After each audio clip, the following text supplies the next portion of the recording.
નમસ્કાર વિદ્યાર્થી મિત્રો, હું શ્રી સુરતી આપ સર્વનું તમારી પોતાની યુટ્યુબ ચેનલ ઓશન કોચિંગ ક્લાસીસમાં હાર્દિક સ્વાગત કરું છું. વિદ્યાર્થી મિત્રો, અત્યારે તમારી પ્રથમ સત્રાંતની પરીક્ષા શરૂ થઈ ચૂકી છે અને વિદ્યાર્થી મિત્રો, અમે તમારા માટે જબરજસ્ત એક સુપ્રભાત એક બેચ લઈને તમારા માટે આવી ચૂક્યા છે.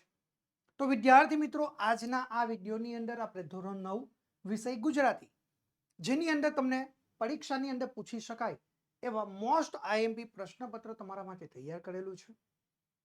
એ પ્રશ્નપત્ર તમને વિદ્યાર્થી મિત્રો, જો તમે અહીંયા આગળ તમને સ્ક્રીન ઉપર જોવા મળશે, એની સંપૂર્ણ તમે તૈયારી કરી શકશો. બરાબર? તો લગભગ 50 માંથી તમે આપણા ભાષાનો વિષય છે તો 50 માંથી તમે વધુમાં વધુ 45, 46, 47 માર્ક સુધી તમે જઈ શકો છો. બરાબર? એટલે સંપૂર્ણપણે પ્રશ્નપત્રની અંદરથી જ બધી વસ્તુઓ તમને મળશે. તો વિદ્યાર્થી મિત્રો, આશા રાખીએ છીએ કે તમે બધા જ સરસ રીતે અભ્યાસ કરશો. તો આપણે આપણો વધારે સમય ન લેતા આપણો અભ્યાસ આગળ વધારીએ છીએ વિદ્યાર્થી મિત્રો. તો શરૂ કરીએ વિભાગ એ. હવે વિદ્યાર્થી મિત્રો, વિભાગ એ એટલે કે ગદ્ય વિભાગ હોય. તો સ્ક્રીન ઉપર તમારા માટે સૂચના આપવામાં આવી છે. જુઓ કે નીચેના જોડકા યોગ્ય રીતે જોડીને ફરીથી પાછા લખવાના છે. પરીક્ષાની અંદર તમને 2 ગુણની અંદર આ પ્રશ્ન પૂછાય છે, જેમાં તમને અહીં આગળ અલગ અલગ જોડકાઓ લીધા છે તમારા માટે. જેમાં આપણે 1 નંબરનો જોડકો જોઈએ, જેમાં કૃતિ છે, અ વિભાગમાં કૃતિ અને બ વિભાગની અંદર કર્તા દર્શાવ્યા છે. ઓકે, તો આ જે કૃતિ છે એને કયા કર્તા છે, એના રચયિતા કોણ છે, એની સાથે બરાબર એનો સાહિત્ય પ્રકાર કોણ છે, બરાબર આ કૃતિ છે એનો સાહિત્ય પ્રકાર શું છે, એ સાહિત્ય પ્રકારની સાથે આપણે અહીંયા આગળ શું કરવાનું છે, સાહિત્ય પ્રકાર. બરાબર, એનો જે સાહિત્ય પ્રકાર શું છે એ તમારે દર્શાવવાનું છે. બરાબર, સાહિત્ય પ્રકાર શું છે એ તમારે દર્શાવવાનું છે. તો આપણે જોઈએ પહેલું ગોપાળ બાપા. તો ભાઈ ગોપાળ બાપા જે કૃતિ છે તેનો સાહિત્ય પ્રકાર કયો છે, તો ભાઈ નવલકથા અંશ બ. એ આપણો જવાબ આપણને રહેલો જોવા મળશે. એવી જ રીતે આપણે 1 નંબર જોયો, 2 નંબર જોઈએ, છાલ, છોતરા અને ગોટલા. આ જે કૃતિ છે એના સાહિત્ય પ્રકાર શું છે, છાલ, છોતરા અને ગોટલાનો સાહિત્ય પ્રકાર આપણે જોઈએ તો હાસ્ય નિબંધ આપણને રહેલો જોવા મળશે. ઓકે, આ રીતે વિદ્યાર્થી મિત્રો તમે સાચા જવાબ લખી શકો છો. ચલો હવે આગળ આપણે જોઈએ. ત્યાર પછી બ. પરીક્ષાની અંદર તમને બ વિભાગ આ રીતે પરીક્ષામાં પૂછાશે. બરાબર, એમાં સૂચના આપવામાં આવેલી હશે કે કૌંસમાં આપેલા વિકલ્પમાંથી યોગ્ય વિકલ્પ પસંદ કરવાનો છે અને ખાલી જગ્યા તમારે જવાબ લખવાનો છે. કેટલા ગુણ છે પરીક્ષામાં? તમને 2 ગુણની અંદર આ પ્રશ્ન પૂછાશે. ઓકે, તો આપણે અહીંયા ગાડી જોઈએ 3 નંબર. તમારા જે સિરિયલ નંબર છે એ કન્ટિન્યુ રહેશે, એમાં કોઈ પરિવર્તન નહીં થાય. સૂચનાઓ અહીંયા બદલાતી રહેશે, તમારા જે પ્રશ્નના ક્રમાંક નંબર છે એ કન્ટિન્યુ આગળ વધતા રહેશે. તો જોઈએ 3 નંબર. ગાંધીજીના મતે ખોટું કર્યાના ખાલી જગ્યા બહાર આવવા દોષ કબૂલ કરવો. વિકલ્પ આપણને આપવામાં આવ્યા છે કે આદર્શમાંથી, અપરાધમાંથી કે ઉપકારમાંથી. તો અહીં આગળ આપણે જવાબ લખી શકીએ કે અપરાધમાંથી. બરાબર, આ તમારો જવાબ તૈયાર થઈ જાય છે. એવી જ રીતે 4 નંબરનો પ્રશ્ન જોઈએ. માર્કંડી ખાલી જગ્યાના ડુંગરમાંથી આવે છે. તો અહીંયા વિકલ્પ આપ્યા છે વેજનાથ, અમરનાથ કે કેદારનાથ. તો આપણે જવાબ લખી શકીએ છીએ કે વેજનાથના ડુંગરમાંથી આવે છે. ઓકે, આ રીતે તમે બંને જવાબ સાચા લખો એટલે તમને 2 ગુણ મળવા પાત્ર થઈ જાય. અથવા વિદ્યાર્થી મિત્રો તમે ડાયરેક્ટ જવાબ લખશો 3 નંબર કરીને અપરાધમાંથી, 4 નંબર કરીને વેજનાથમાંથી, તો પણ તમારો જવાબ સાચો પડશે. એની બિલકુલ ચિંતા કરવાની જરૂર નથી. ઓકે, ચાલો આપણે આપણો અભ્યાસ આગળ જોઈએ. હવે તમને સૂચના મળશે ક. બરાબર, નીચે આપેલા પ્રશ્નોના એક વાક્યમાં તમારે ઉત્તર લખવાના છે. એના તમને 2 ગુણ મળવા પાત્ર થશે. 2 પરીક્ષામાં એક વાક્યના તમને 2 પ્રશ્નો હશે અને બંને તમારે ફરજિયાત લખવાના છે. બરાબર છે, એક પ્રશ્નનો 1 ગુણ. એમાં આપણે જોઈએ 5 નંબરનો પ્રશ્ન તમારા માટે સ્ક્રીન ઉપર છે કે વહુઓ મંગુની ચાકડી નહીં કરે એની અમૃત કાકીને ખબર પડી ગઈ હતી. કેવી રીતે ખબર પડી ગઈ અમૃત કાકીને કે ભાઈ એની વહુઓ મંગુની ચાકરી કરશે નહીં? કારણ કે આપણે જવાબ લખી શકીએ, કારણ કે વહુઓ મંગુની ચાકરી નહીં કરે એની અમૃત કાકીને ખબર પડી ગઈ છે. કારણ કે બેમાંથી એકેય વહુએ હજી સુધી, જો કારણ કે બેમાંથી એકેય વહુએ હજી સુધી અમૃત કાકીને પોતાને ત્યાં રહેવા માટે બોલાવ્યા ન હતા કે રહેવા માટેનું આમંત્રણ આપ્યું ન હતું, જેથી અમૃત કાકીને ખબર પડી ગઈ કે તેમની વહુઓ મંગુની સેવા ચાકરી કરવાની નથી. આ રીતે સરસ મજાનો જવાબ લખીને તમે 1 ગુણ સીધો મેળવી શકો છો. હવે આપણે આગળ જોઈએ 6 નંબરનો પ્રશ્ન. ભારતને સ્વચ્છ અને સુગંધ બનાવવા માટે તમે શું આયોજન કરી શકો છો?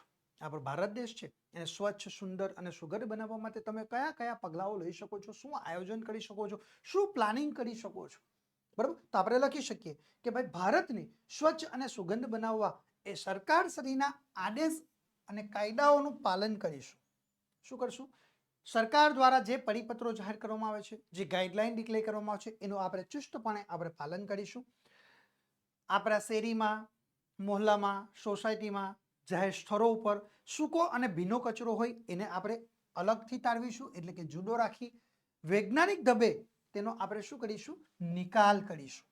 અને જાહેર જોવાલાયક સ્થળોએ ગંદકી ફેલાવીશું નહીં. આપણે જ્યાં ત્યાં કંઈક નાસ્તો કરતા હોઈએ અને કાગળ, પ્લાસ્ટિક, પાણીની બોટલો, કોલ્ડ ડ્રિંક્સની બોટલો આપણે જ્યાં ત્યાં નાખીએ છીએ, જેનાથી શું થાય છે? કચરું પડે છે, ગંદકી ફેલાય છે. એટલે આપણે આ રીતના અલગ અલગ પ્રકારના આપણે પગલાઓ લઈ શકીએ છીએ. ઓકે, ચલો હવે આપણે આગળની સૂચના જોઈએ વિદ્યાર્થી મિત્રો કે ડ વિભાગ છે. એની અંદર આપણને બીજો પ્રશ્ન છે કે ભાઈ નીચે આપેલા જે પ્રશ્નો છે એના 3 થી 4 જ વાક્યમાં જવાબ આપવાના છે અને કુલ એના 2 ગુણ રહેશે. બરાબર, 3-4 વાક્યમાં તમારે જવાબ આપવાના છે, 2 ગુણ છે. બરાબર, હવે જુઓ અહીંયા આગળ કે ભાઈ પ્રશ્ન નંબર 7, ગાંધીજીને શેની ચોરી કરવાની ટેવ પડી અને શા માટે? ગાંધીજી જે હતા એમને પણ ચોરી કરવાની ટેવ હતી, પરંતુ શા માટે ગાંધીજી ચોરી કરતા હતા? એવો બી આપણા મનમાં પ્રશ્ન થાય. તો આપણે જવાબ લખી શકીએ કે ગાંધીજીને દર વખતે બીડીના થૂથા મળી શકે તેમ નહોતા. બીડી પીએ પછી જે થોડું નાનું થૂથું બચે છે એ આપણે નાખી દેતા હોય, ઘણા બધા જે બીડી સિગારેટ પીતા હોય એ લોકો. બરાબર, એટલે ગાંધીજીને દર વખતે બીડીના થૂથા મળે તેમ ન હતા. વળી બીડીના થૂથામાંથી ખાસ ધુમાડો પણ નીકળતો ન હતો, કારણ કે બીડીનું થૂથું નહીં જેવું હોય, નાનકડું હોય, એમાંથી વધારે ધુમાડો નહીં નીકળે. આથી નોકરના ખિસ્સામાંથી 2-4 ડોકડા ચોરવાની ગાંધીજીને ટેવ પડી ગઈ હતી. બરાબર, ચાલો હવે આપણે એના અઠવામાં આપણને બીજો એક પ્રશ્ન પરીક્ષાની અંદર પૂછી શકાય કે અમેરિકાના ખેલાડીઓને લેખકે કઈ ચેલેન્જ કરી અને શા માટે? અમેરિકાના જે ખેલાડીઓ છે, બરાબર, એ અમેરિકાના ખેલાડીઓને લેખકે ચેલેન્જ કરી, કઈ ચેલેન્જ કરી અને શા માટે કરી એ આપણે જવાબ જોઈએ એનો.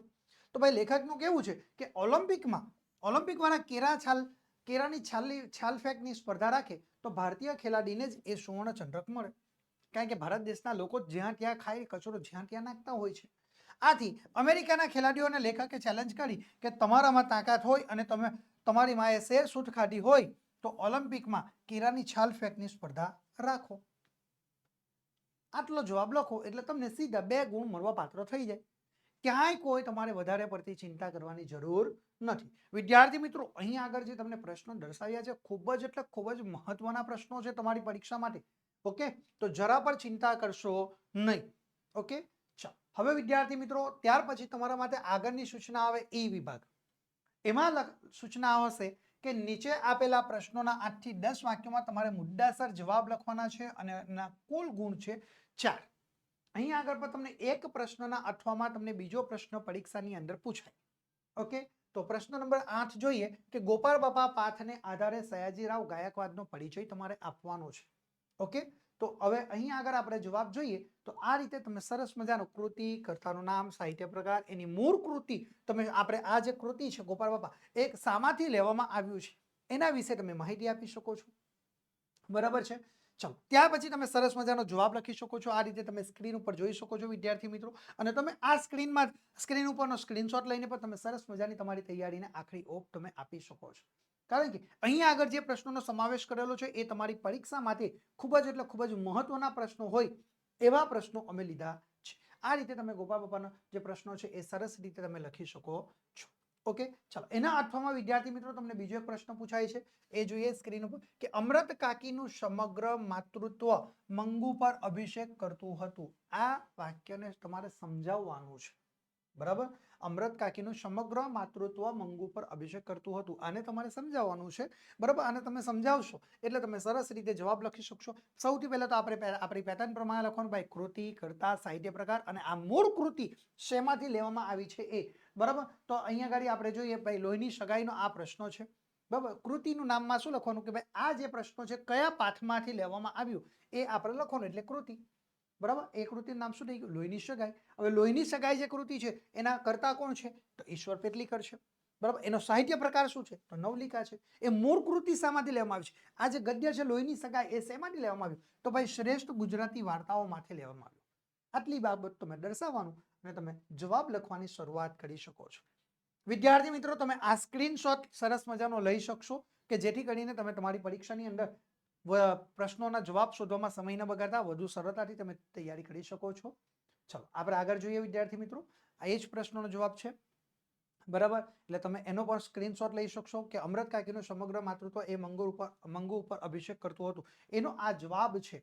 ઓકે, ચાલો હવે વિદ્યાર્થી મિત્રો વિભાગ એ તમારો ગદ્ય વિભાગ પૂર્ણ થયા બાદ તમારા માટે નવો વિભાગ આવશે, વિભાગ બી. બરાબર છે, પદ્ય વિભાગ. ઓકે, ચાલો એના માટે આપણે જોઈએ જોરકા. સૌથી પહેલા અ વિભાગની સૂચના તમારા માટે સ્ક્રીન ઉપર છે. 50 માર્ક્સનું પ્રશ્નપત્ર છે એટલે વધારે સમય થશે નહીં વિદ્યાર્થી મિત્રો. ફટાફટ આપણે આપણો અભ્યાસ આગળ વધારીશું. બરાબર, ચાલો જોઈએ.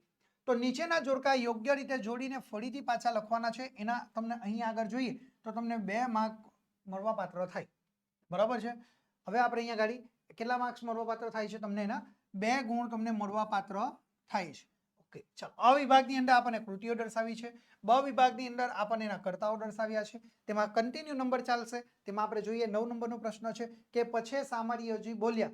આ જે કૃતિ છે એના કર્તા કોણ છે? તો ભાઈ પછી સામરિયાજી બોલ્યા એના કરતા આપણે જોઈએ તો બ પ્રેમાનંદ આપણને રહેલા જોવા મળશે. ચાલો ત્યાં પછી 10 નંબર જોઈએ કે ભાઈ મરજીવ્યા. તો મરજીવ્યા જે કૃતિ છે, બરાબર, તો મરજીવ્યા જે કૃતિ છે તેના અહીંયા આગળ કરતા કોણ છે? તો ભાઈ અ પૂંજાલાલ એ રહેલા આપણને જોવા મળશે. તો આ રીતે સરસ મજાનો આપણે જવાબ લખી શકીએ છીએ. ચાલો હવે આપણે આગળ જોઈએ વિદ્યાર્થી મિત્રો બ. બરાબર છે, સૂચના છે બ. કૌંસમાં આપેલા વિકલ્પોમાંથી યોગ્ય વિકલ્પ પસંદ કરવાનો અને ખાલી જગ્યા પૂરવાની છે. કુલ તમને 2 ગુણ મળવા પાત્ર થશે વિદ્યાર્થી મિત્રો. ઓકે, અહીંયા આગળ પર તમને 2 ખાલી જગ્યા આપેલી છે અને બંને ખાલી જગ્યા ફરજિયાત તમારે લખવાની છે. કોઈ જગ્યા ઉપર તમારે આગળ પાછળ થવાની જરૂર નથી. ઓકે, ચાલો જોઈએ અહીંયા આગળ 11 નંબરનો પ્રશ્ન સ્ક્રીન ઉપર જ છે વિદ્યાર્થી મિત્રો. પછી દરિદ્ર ખોવા દાસનું ખાલી જગ્યા શ્યામે કરી. વિકલ્પ આપણને આપ્યા છે કે અમિત દ્રષ્ટિ, સોમ દ્રષ્ટિ અને કૃપા દ્રષ્ટિ. તો પછી દરિદ્રો ખોવા દાસનો સોમ દ્રષ્ટિ શ્યામે કરી. આપણો જવાબ તમારા માટે તૈયાર થઈ જાય છે. અહીં આગળ વિદ્યાર્થી મિત્રો તમે આખી ખાલી જગ્યા નહીં લખવી હોય અને ડાયરેક્ટ તમારે જવાબ લખવો હોય તો પણ તમે લખી શકો છો. બરાબર છે, એટલે બિલકુલ એવી કોઈ ચિંતા કરવી જરૂર નથી. છતાં પણ તમારા જે વર્ગ શિક્ષકો હોય, તમારા વિષય શિક્ષકો હોય, એમણે તમને જે રીતે સૂચના આપી હોય એ સૂચનાનું તમારે ચુસ્તપણે પાલન કરવાનું રહેશે. ચલો આપણે 12 નંબરનો પ્રશ્ન જોઈએ. કવિ પુત્ર વધુને ખાલી જગ્યા સાથે સરખાવે છે.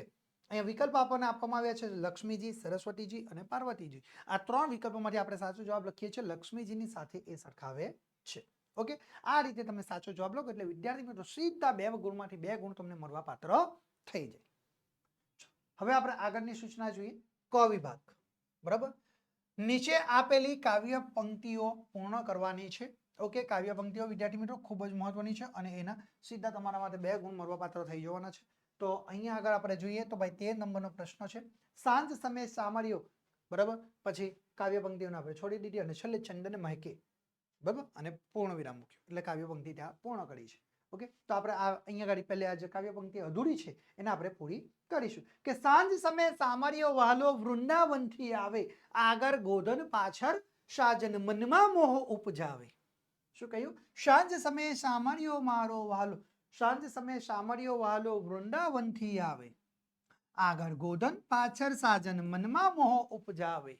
સાંજ સમયે સામરિયો વહાલો વૃંદાવનથી આવે, મોર મુકુટ શિર સુંદર એ ધર્યો, કાને કુંડર લહકે. પહેર્યા પિતાંબર અને ફૂલની પછેડી, ચુઆ ચંદન મહેકે, સાંજ સમયે સામરિયો મારો વૃંદાવનથી આવે. સરસ મજાની આ 4 લીટીઓ તમે આ પંક્તિની અંદર લખીને સીધા 2 ગુણ તમે મેળવી શકો છો. આટલો જવાબ તમારે લખવાનો છે વિદ્યાર્થી મિત્રો. બીજું ક્યાંય કોઈ ચિંતા કરવાની જરૂર નથી. ઓકે, ચાલો હવે આપણે આગળ જોઈએ. આગળની સૂચના છે ડ. બરાબર, સૂચના તમારા માટે સ્ક્રીન ઉપર છે કે નીચે આપેલા પ્રશ્નોના 3-4 વાક્યમાં તમારે ઉત્તર લખવાના છે અને એના કુલ તમને 2 ગુણ મળવા પાત્ર થઈ જશે. ઓકે, ચાલો હવે અહીંયા 14 નંબરનો પ્રશ્ન જોઈ લો. બરાબર, કે શ્રી કૃષ્ણ અને બલરામ વચ્ચે કઈ સ્પર્ધા થઈ હતી? બરાબર 14 નંબરનો પ્રશ્ન કયો છે કે શ્રી કૃષ્ણ અને બલરામ વચ્ચે કઈ સ્પર્ધા રહી છે? તો આપણે જવાબ સરળતાથી લખી શકીએ કે ભાઈ ભગવાન શ્રી કૃષ્ણ અને બલરામ વચ્ચે કોણ પહેલા વૃક્ષનું થર ફાડે, કોણ પહેલા એમાંથી લાકડા કાપે અને કોણ પહેલા એમાં એના ભારા તૈયાર કરે, આ બાબતની સ્પર્ધા થઈ. કઈ સ્પર્ધા રહી છે કે ભાઈ કોણ પહેલા વૃક્ષનું જે થડ છે એ વૃક્ષનું થડને ફાડશે, એમાંથી લાકડા કોણ પહેલા કાપે અને કોણ સૌથી પહેલા ભારો બાંધે, આ બાબતની સ્પર્ધા થઈ. ચાલો હવે આપણે આગળ જોઈએ. આગળનો પ્રશ્ન એના અથવામાં આપણને પરીક્ષામાં પૂછાય છે વિદ્યાર્થી મિત્રો. બરાબર, જો તમે આ પ્રશ્નનો જવાબ લખી શકતા નથી તો તમે એના અથવામાં તમને બીજો એક વિકલ્પ પ્રાપ્ત થાય. તમે બેમાંથી જે સરળતાથી જવાબ લખી શકો એ પ્રશ્નનો જવાબ તમારે લખવાનો રહેશે. ઓકે, તો 14 નંબરનો પ્રશ્ન છે. કવિ પુત્ર વધુને બે કુળને ઉજાડનારી શા માટે કહે છે? ઓકે, આ બંને પ્રશ્ન અત્યારે તમારી પરીક્ષાની અંદર ખૂબ જ એટલે ખૂબ જ મહત્વનું છે. બરાબર, અત્યારે તમારી જે પ્રથમ સત્રાંત પરીક્ષા ચાલી રહી છે એના મારા વેરી મોસ્ટ ટાઈમ આ પ્રશ્નપત્રો છે વિદ્યાર્થી મિત્રો, તૈયારી રાખજો. ચાલો આપણે જોઈએ. તો આપણે જવાબ લખી શકીએ કવિ પુત્રવધુને બે બે કુળને ઉજાડનારી કહે છે કારણ કે પુત્રવધુ એ સાસરીને પોતાનું જ એક કુટુંબ સમજી એની આબરૂનું ધાકર બની રહે છે. એ સૌને માટે શીતળ છાયડી જેવી એ હોય છે. એની હાજરીમાં સૌ નિશ્ચિતપણે એ જીવે છે. પુત્રવધુ પોતાના વાણી વર્તન દ્વારા કુટુંબમાં સૌના દિલને એ જીતી લે છે. એ સૌને હૂંફ પણ આપે છે અને જીવતરમાં નિરાંતનો એ અનુભવ પણ કરાવે છે. આથી કવિએ આ સુશીલ એ પુત્રવધુને પિયર અને સાસરી એમ બે કુળને ઉજાડનારી કહે છે. ઓકે, આ રીતે તમે સરસ જવાબ લખીને વિદ્યાર્થી મિત્રો 2 ગુણ સીધા તમે મેળવી શકો છો. ચાલો હવે આપણે આગળ પ્રશ્ન જોઈએ. સૂચના છે તમારા માટે ઈ. નીચે આપેલા પ્રશ્નોના 8 થી 10 વાક્યોમાં તમારે મુદ્દાસર જવાબ લખવાના છે. અહીંયા આગળ એના કુલ 4 ગુણ તમને મળવાપાત્ર થશે વિદ્યાર્થી મિત્રો. એટલે કે તમને એક પ્રશ્ન પરીક્ષામાં આપેલો એક જ પ્રશ્ન પૂછાશે, એના અથવામાં બીજો એક આપવામાં આવેલો હશે. 2 પ્રશ્નોમાંથી તમે કોઈ પણ એક પ્રશ્નનો જવાબ તમારે લખવાનો રહેશે.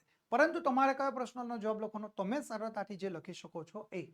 ઓકે, ચાલો 15 નંબરનો પ્રશ્ન જોઈએ કે કૃષ્ણનું રૂપ મહાશુભકારી છે એમ કવિ શા માટે કહે છે?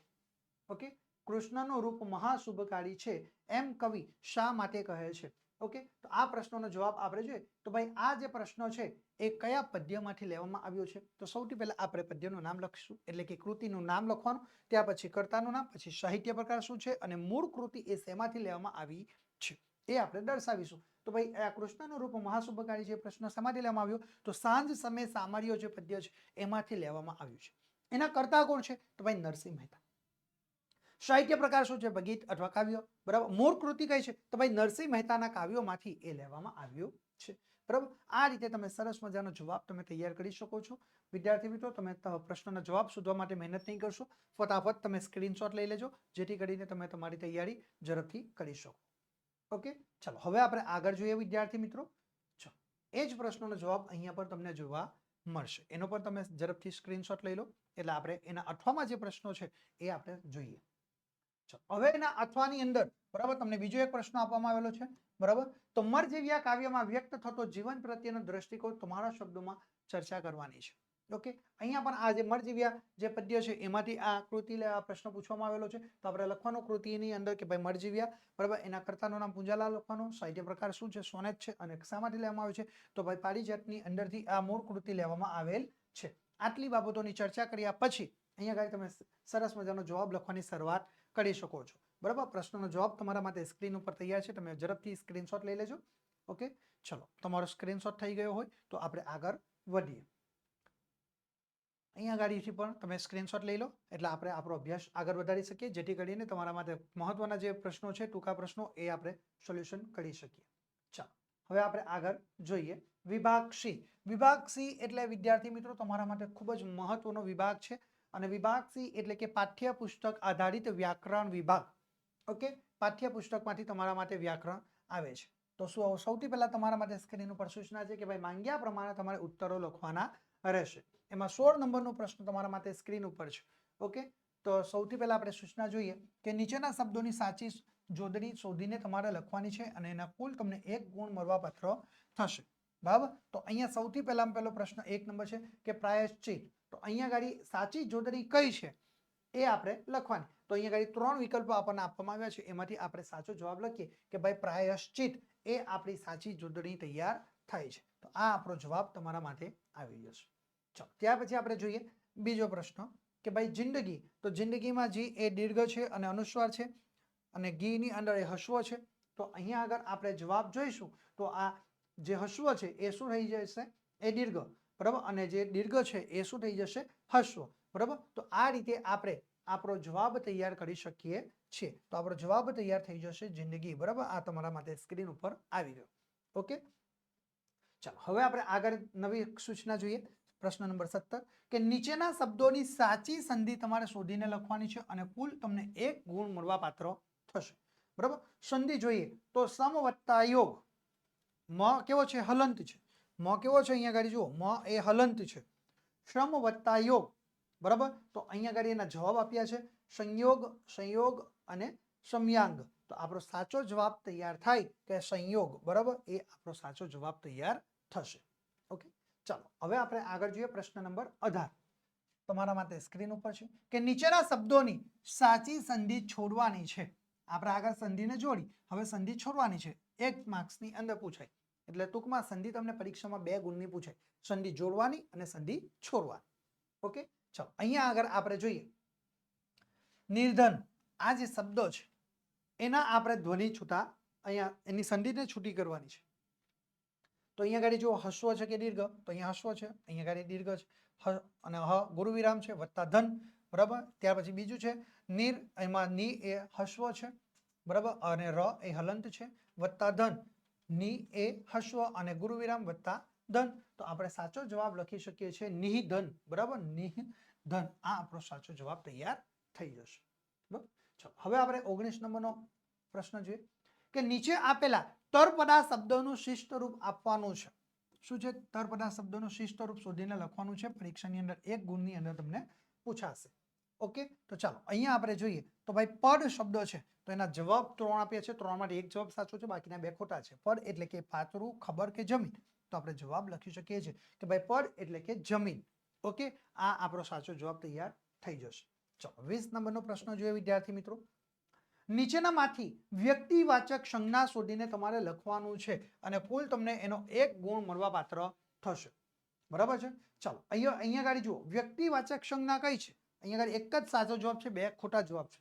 તો હિમાલય, મૂર્તિ અને પાણી, બરાબર. તો ચાલો હવે અહીંયા ગાડી આપણે જોઈએ તો હિમાલય એક એવું છે કે જે વ્યક્તિવાચક નામ આપણને લાગી શકે છે. ઓકે, તો આપણો જવાબ આવશે હિમાલય. ઓકે, ચાલો હવે આપણે આગળ જોઈએ 21 નંબરનો પ્રશ્ન. નીચેના શબ્દોના સમાનાર્થી શબ્દ શોધીને તમારે લખવાના છે. પરીક્ષાની અંદર 1 ગુણના આ પ્રશ્નો તમને પરીક્ષામાં પૂછાય છે. ઓકે, ચાલો આપણે અહીંયા આગળ જોઈએ તો પ્રશ્ન નંબર 1 પ્રાચીન. તો પ્રાચીનની એનો સમાનાર્થી શબ્દ શું થાય, આધુનિક, અર્વાચીન કે જૂનું. તો આપણે અહીંયા આગળ જે જવાબ લખી શકીએ છીએ પ્રાચીન એટલે કે જૂનું, બરાબર. આ બાકી 2 જવાબ ખોટા છે.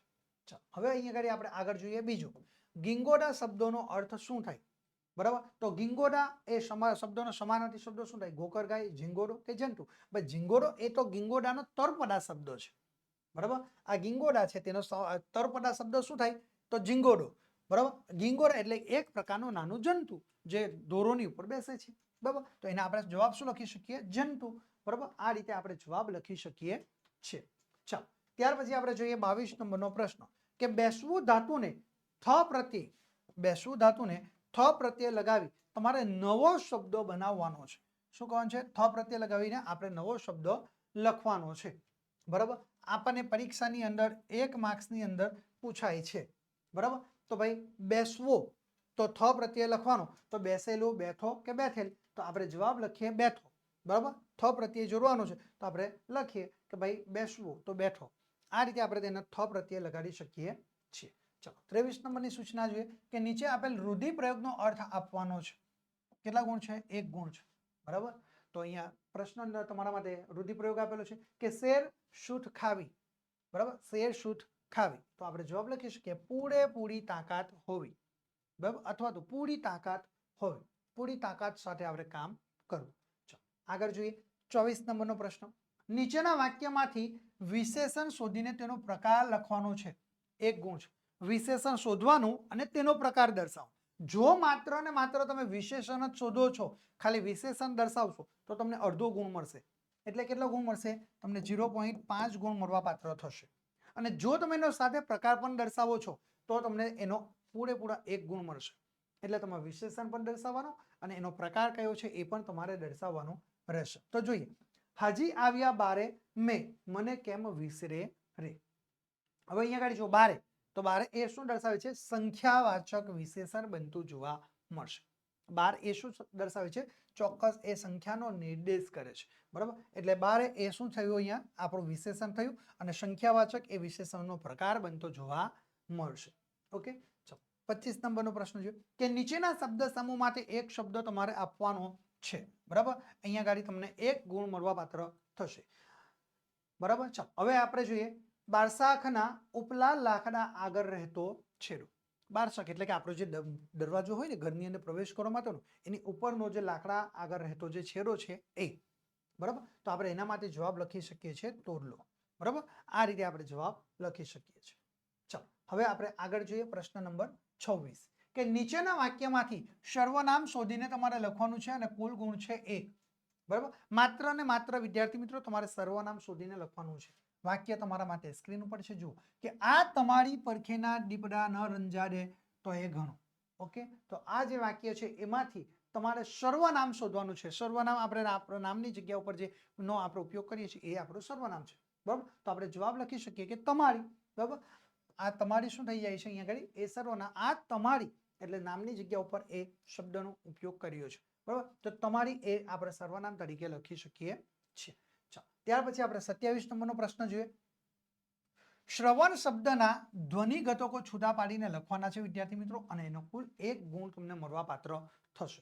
તો સૌથી પહેલા અહીંયા આગળ જે શ્રવણ છે, બરાબર, તો શરણાઈનો સ, બરાબર, પછી એની સાથે ફાળેલો છે અને એની સાથે રનો પણ આપણે ઉચ્ચાર કરી શકીએ છીએ. બરાબર, પરંતુ બધા જ કેવા આવશે? હલંતમાં. શરણાઈનો સ તો એ હલંત, અને શ્ર તો પાછળથી ઉચ્ચાર કયો થાય? ર, તો આપણે ર એ કયો? હલંત, વત્તા અ આખો આવશે, વત્તા વ હલંત, વત્તા અ, વત્તા અણ, પરંતુ કેવો? હલંત.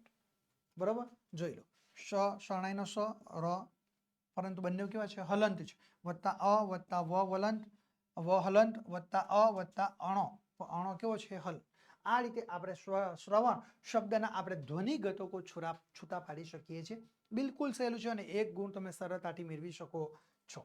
ઓકે, ચાલો હવે આપણે આગળ જોઈએ વિદ્યાર્થી મિત્રો. તો અવિભાગ તમારા માટે આવ્યો છે.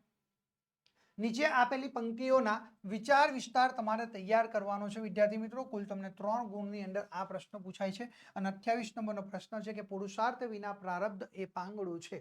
બરાબર, તો આપણે અહીંયા ગાડી તમારા માટે સરસ મજાના જવાબ તૈયાર કરેલા છે વિદ્યાર્થી મિત્રો, પરંતુ તમે ફટાફટ તમે ઝડપથી સ્ક્રીનશોટ લઈ લેજો, જેથી કરીને આપણે તમારા માટે આખું જ પ્રશ્નપત્ર સંપૂર્ણ સોલ્યુશન સાથે આગળ વધી શકીએ. બરાબર, ચાલો જોઈ લો, તમારા માટે સ્ક્રીન ઉપર છે આપણા પ્રશ્ન. બરાબર, કે પુરુષાર્થ વિના પ્રારબ્ધ એ પાંગડું છે. આ વિચાર વિસ્તારને તમે અહીંયા આગળથી સ્ક્રીનશોટ લઈ શકો છો. ચાલો આપણે આગળ જોઈએ, આ પણ એની સાથે જ છે. અને છેલ્લે સરસ મજાની એક પંક્તિનો ઉપયોગ તમારે કરવાનો કે ભાઈ પુરુષાર્થ તજી જે અવલંબે માત્ર દેવને મહેલના સિંસા તેને માથે બેસે છે કાગડા. આ સરસ મજાની પંક્તિ લખીને આપણે આપણી વાણીને વિરામ આપવાનો, અને જે મહાપુરુષો છે, નેપોલિયન છે, અબ્રાહમ લિંકન છે, બર્નાર્ડ શો, ગાંધીજી વગેરેના આપણે એવું ઉદાહરણ પણ આપણે દર્શાવી શકીએ છીએ. હવે આ વિચાર વિસ્તાર તમે લખી શકતા નથી, તો એના અથવામાં તમને બીજો એક વિચાર વિસ્તાર પૂછાય છે 28 નંબરમાં. એ જોઈએ તો ન્યાય નીતિ સૌ ગરીબને મોતાને સૌ માફ, વાગે માર્યું માનવી એમાં શો ઇન્સાફ. બરાબર, આ જે અહીંયા વિચાર વિસ્તાર છે એનો આપણે સરસ મજાનો જવાબ તૈયાર કરી શકીએ છીએ.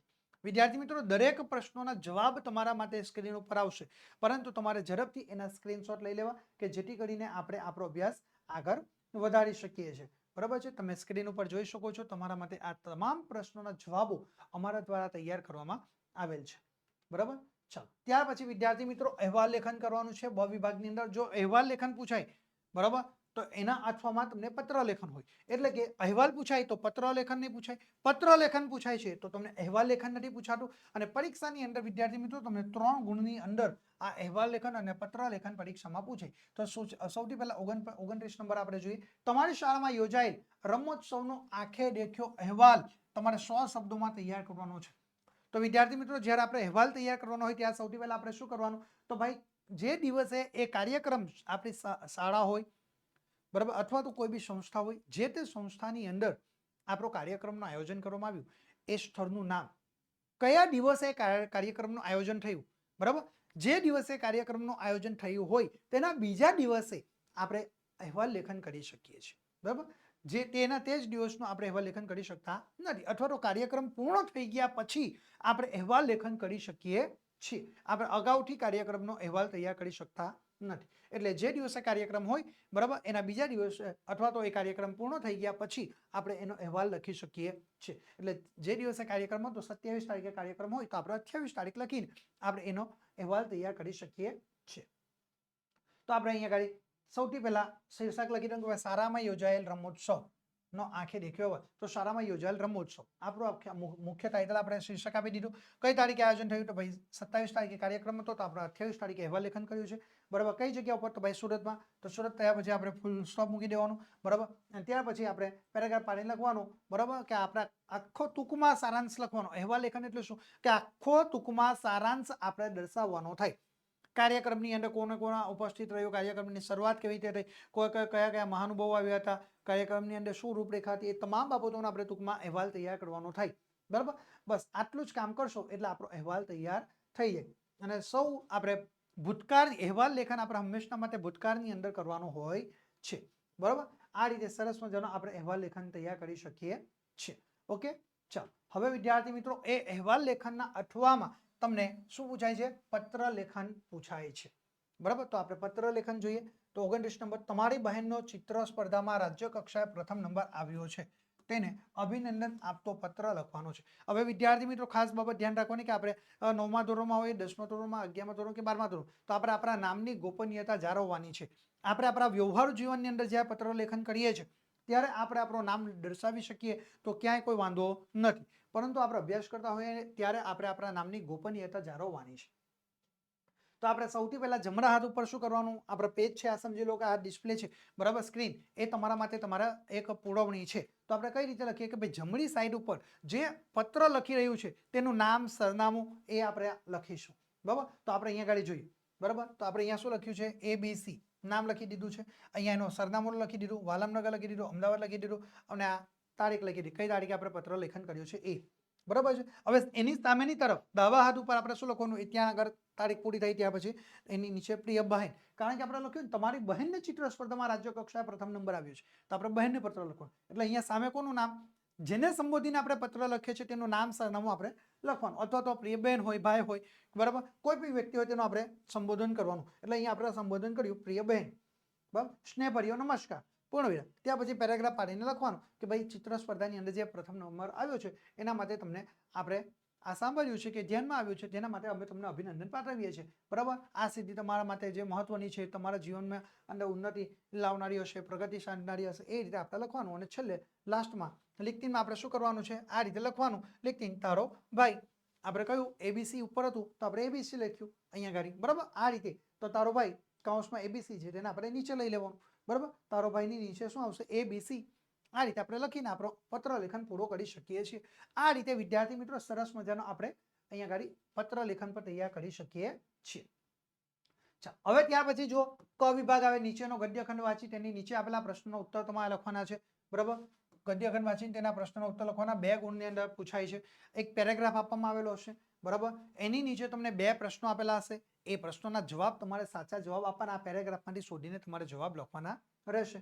ઓકે, તો આ પ્રશ્નો તમારા માટે સ્ક્રીન ઉપર છે, બરાબર. કેવી વ્યક્તિને 30 નંબરનો પ્રશ્ન છે, જો કન્ટિન્યુ, કેવી વ્યક્તિને સંતોષ અને સફળતા પ્રાપ્ત થાય? તો જવાબ લખી શકીએ જે વ્યક્તિ સમયને કરકસરથી, યોજનાપૂર્વક અને વ્યવસ્થિત રીતે વાપરે છે તેને સંતોષ અને સફળતા પ્રાપ્ત થાય છે. આ રીતે આપણે જવાબ લખી શકીએ. ચલો 31 નંબર જોઈએ, થાક અને નિષ્ફળતાનો અનુભવ કોને થાય છે? તો આપણે જવાબ લખી શકીએ કે ભાઈ જે વ્યક્તિ સમયને આડેધડ અને અવિચારીપણે વેડફી નાખે છે તેને થાક અને નિષ્ફળતાનો અનુભવ ચોક્કસપણે થાય છે.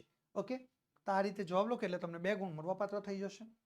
હવે વિદ્યાર્થી મિત્રો ડ વિભાગ તમારા માટે છેલ્લો સેક્શન છે, બરાબર. છેલ્લી સૂચના છે કે નીચે આપેલા આ મુદ્દાઓને આધારે તમારે આશરે 250 શબ્દોમાં નિબંધ લખવાનું છે અને કુલ 6 ગુણ છે. એમાં તમને 3 વિકલ્પો આપવામાં આવશે, બરાબર. 3 વિષય આપેલા, 3માંથી તમે કોઈ પણ એક વિષયની ઉપર આશરે 250 શબ્દોમાં તમે નિબંધ લેખન કરી શકો છો, બરાબર. 32 નંબરનો પ્રશ્ન છે, બરાબર. જુઓ, વૃક્ષો આપણા મિત્રો, એના તમને મુદ્દા આપેલા હોય, બરાબર, પ્રસ્તાવના હોય, વૃક્ષની ઉપયોગિતા, વૃક્ષ, એક સંત, ઉપસંહાર. અને તમે સૌથી પહેલા તો નિબંધ લેખન જ્યારે કરો છો વિદ્યાર્થી મિત્રો, ત્યારે તમારે સૌથી પહેલા મૌલિકતાનો ઉપયોગ કરીને લખવાનો છે. જે વિષય આપ્યો છે વિષયની ઉપર તમારે તમારી મૌલિકતાનો ઉપયોગ કરવાનો. વધુ પ્રમાણની અંદર તમારા પેરેગ્રાફ થવા જોઈએ નહીં. તમારી નિબંધની વાક્ય રચનાઓ બરાબર એ લખવાની, અક્ષરો સ્વચ્છ અને સુંદર અક્ષરોમાં હોવું જોઈએ. તમારી લખવાની શૈલી સ્વચ્છ, સુંદર અને સરળ શૈલીની અંદર તમારું લખાણ થયેલું હોવું જોઈએ. વધુ પડતા લંબાણપૂર્વકના વાક્યનો સમાવેશ કરવાનો નહીં. બરાબર, વધુ પડતા પેરેગ્રાફોનો પણ ઉપયોગ કરવો નહીં. વિષયથી વિમુખ થઈને આપણે કાર્ય કરવાનું નહીં. બરાબર, આ તમે સ્ક્રીન ઉપર આ વિષય છે તમે જોઈ શકો છો, એના સ્ક્રીનશોટ લઈ શકો છો. ચલો આપણે આગળ જોઈએ વિદ્યાર્થી મિત્રો. એના પર તમે સ્ક્રીનશોટ લઈ શકો છો, જેથી કરીને તમે પરીક્ષાની અંદર સરસ મજાની તમે તમારી તૈયારી કરી શકો છો. ઓકે, ચલો આ બીજો પણ સ્ક્રીનશોટ લઈ શકો છો, કારણ કે અહીંયા આગળ તમારામાંથી વિદ્યાર્થી મિત્રો સંપૂર્ણપણે આખું જ પ્રશ્નપત્ર તૈયાર કરેલું છે. તમારે માત્ર ને માત્ર તમારે સ્ક્રીનશોટ લઈ લેવાના છે. જે લાંબા પ્રશ્નો છે એના અથવામાં ફરી પાછો બીજો એક પ્રશ્ન છે કે ભાઈ પરિશ્રમ એ જ પારસમણી, એમાં પણ ફરી પાછું એને એ જ આપણે જે મુદ્દાઓ ધ્યાનમાં રાખ્યા એ જ રીતે તમારે એનું નિબંધ લેખન કરવાનો રહેશે. બરાબર, તો અહીંયા આગળ તમે સ્ક્રીનશોટ લઈ શકો છો. ચલો આપણે આગળ જોઈએ વિદ્યાર્થી મિત્રો. આ રીતે તમે ઝડપથી સ્ક્રીનશોટ લેવામાં થોડી ઝડપ રાખજો, કે જેથી કરીને આપણે આપણો અભ્યાસ આગળ વધારી શકીએ છીએ. ચલો આ રીતે વિદ્યાર્થી મિત્રો તમે જોઈ શકો છો. ઓકે, ચલો બરાબર છે. હવે આપણે આગળ જોઈએ. એના અથવામાં આપણો ત્રીજો નિબંધ આવશે વિદ્યાર્થી મિત્રો, 32 નંબરનો, કે વિજ્ઞાન વરદાન કે અભિશાપ. બરાબર છે, તો એને એ જ પરિસ્થિતિ ફરી પાછી કે ભાઈ આપણે પેરેગ્રાફ પાડીને નિબંધ લેખનની શરૂઆત કરવાની અને મૌલિકતાનો ભરપૂર માત્રામાં આપણે ઉપયોગ કરવાનો છે. સ્ક્રીનશોટ લઈ લેજો ઝડપથી. ચલો આ રીતે તમે જુઓ, સ્ક્રીન ઉપર તમે જોવા મળશે સંપૂર્ણ સોલ્યુશન. માત્ર ને માત્ર તમને ઓશન કોચિંગ ક્લાસીસ ઉપર જ આ બધી વસ્તુઓ તમને પ્રાપ્ત થવાની છે. ઓકે, તો વિદ્યાર્થી મિત્રો આજના આ વિડીયોની અંદર તમારી પ્રથમ સત્રાંત પરીક્ષા માટે ખૂબ જ એટલે ખૂબ જ અગત્યનું, મહત્વનું કહી શકાય એવું વેરી મોસ્ટ આઈએમપી પ્રશ્નપત્ર સુપ્રભાતમ ક્લાસની અંદર આપણે જોયું છે વિદ્યાર્થી મિત્રો. આશા રાખું છું કે તમે બધાએ જ સરસ મજાની તૈયારી કરી લીધી હશે અને આવનાર એક્ઝામની અંદર તમે સરસ મજાની તૈયારી સાથે તમે જવાબ લખશો એવી આશા સાથે વિદ્યાર્થી મિત્રો, દરેક વિદ્યાર્થીને પ્રથમ સત્રાંત પરીક્ષા માટે wish you all the best. Best of luck. Thank you વિદ્યાર્થી મિત્રો.